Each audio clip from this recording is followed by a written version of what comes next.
დღეს სომხეთი, რომელიც წლების განმავლობაში რუსეთის ერთ-ერთ ყველაზე ახლო პარტნიორად ითვლებოდა, ღიად საუბრობს ევროკავშირში გაწევრიანების პერსპექტივაზე. მაგრამ რატომ გადაწყვიტა ერევანმა ასეთი სარისკო ნაბიჯის გადადგმა? ყველაფერი ყარაბაღიდან დაიწყო. სომხეთისა და რუსეთის ურთიერთობა 10 წლეულობის განმავლობაში განსაკუთრებული იყო. სომხეთი იყო რუსეთის მიერ შექმნილი ევრაზიული ეკონომიკური კავშირის წევრი. ასევე სომხეთი მონაწილეობდა კოლექტიური უსაფრთხოების ხელშეკრულების ორგანიზაციაშიც. რუსეთს სამხედრო ბაზაც კი აქვს სომხეთში, კონკრეტულად გიუმრიში.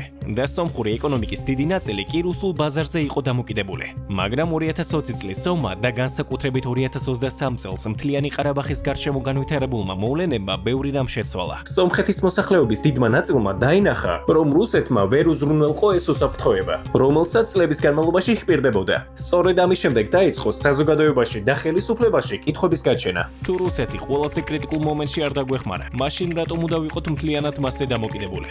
და როგორ შეიძლება უპასუხოს ამ ყველაფერზე რუსეთმა? რუსმა ოფიციალურმა პირებმა არაერთხელ მიანიშნეს, რომ ევროკავშირში ინტეგრაციას შესაძლოა სერიოზული რისკები მოჰყვეს. Вот мы сейчас переживаем все, что происходит на украинском направлении. А с чего началось-то? Со вступления или попытки вступления